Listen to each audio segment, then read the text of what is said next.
चलिए तो सीधे लिए चलते असम, जहां के CM Himanta Biswa Sharma press conference कर रहे हैं।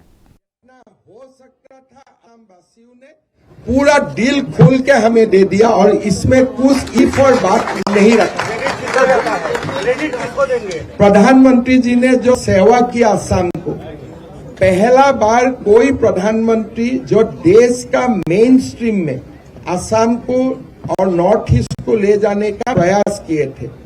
प्रधानमंत्री मोदी जी का नेतृत्व में ये वोट है और प्रधानमंत्री जी का जो एक नॉर्थ ईस्ट को अष्टलक्ष्मी बनाने का प्रधानमंत्री जी का एक जो सपना है, वो सपना को साकार करने के लिए असम का जनता ने तीसरा बार प्रधानमंत्री जी को सरकार दी। असम के साथ साथ पूरे देश की नजर पश्चिम बंगाल की बड़ी जीत पर असम के मुख्यमंत्री देखिए, पश्चिम बंगाल का जीत आज भारत का जीत है। ये कोई बीजेपी का जीत नहीं है, ये भारत का जीत है।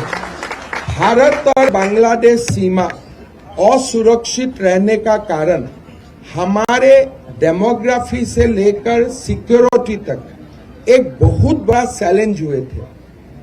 असम में हम जितना भी काम करें, लेकिन भारत और बांग्लादेश का सीमा सबसे ज्यादा लंबा सीमा पश्चिम बंगाल में है। आज ममता बनर्जी ने सरकार को बार बार रिक्वेस्ट करने का बाद भी फेंसिंग बनाने के लिए बीते 10 साल जमीन नहीं ली। राष्ट्र एक प्रकार असुरक्षित हुए।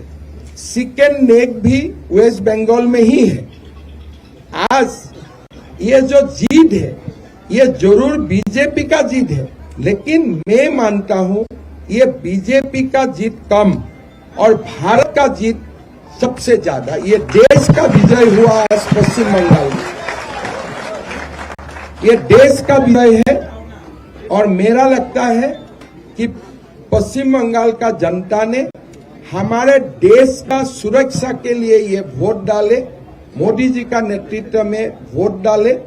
और मेरा लगता है कि इससे पूरे नॉर्थ ईस्ट का साथ बिहार, झारखंड, पश्चिम बंगाल सुरक्षित होगा और फेंसिंग का काम जबरदस्त आगे बढ़ेगा। मैं मानता हूं ये राष्ट्र का विजय है। इस जीत के बाद आप पवन खेड़ा को क्या कहेंगे? पवन खेड़ा के लिए मेरा एक कमिटमेंट था कि सुप्रीम कोर्ट ने भी उनको बोल दिया है कि असम का थाना में आके हाजिरा लगाने के लिए। बाकी आगे आगे आप फिल्म देखते रहो। आप एक बार हिमंत बिस्वा शर्मा कुछ बोलते हैं तो शायद ही हम पीछे पलट के देखता हूं, तो आप आगे देखते रहे। लेकिन पवन खेड़ा जी को मैं एक धन्यवाद देना चाहता हूं। पवन खेड़ा जी का जो एलिगेशन रहा एक असम का बेटियों का ऊपर, इससे लोगों को काफी इमोशनल किया। शायद वो प्रेस कॉन्फ्रेंस नहीं करते थे और गौरव गोगोई जी साथ में नहीं बैठते थे, शायद गौरव गोगोई जी नहीं हारते थे सुना। इसलिए वो लांछन मेरा ऊपर नहीं था, एक असम का बेटियों का ऊपर था। तो असम का जनता ने उनको पेरा बना दिया है और आगे जाके थोड़ा मेरा भी जिम्मेदारी बाकी रहेगा, वो भी मैं जिम्मेदारी पूरा करूंगा। सर, कांग्रेस के ज्यादातर मुसलमान विधायक ही जीते इस बार।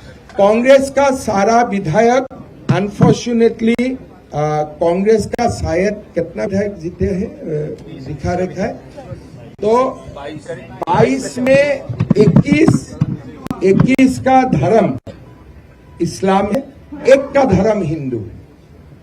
मैं ऐसे धर्म का बात बोलना जरूरत नहीं है, लेकिन आपने पूछा है इसलिए मैंने बोला। जितना भी जीते हैं सारे हमारे मुसलमान भाई बहन जीते हैं कांग्रेस का, खाली एक ही हिंदू जीते हैं।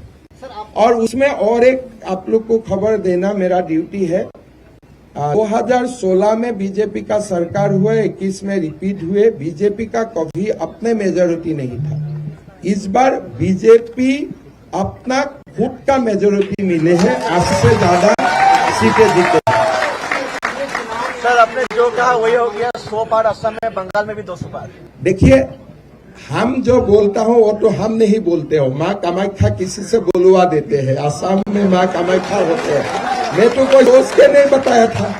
जब मैं सिलीगुड़ी गया, माँ ने मेरा मुंह से निकलवा दिया, क्या असम में 100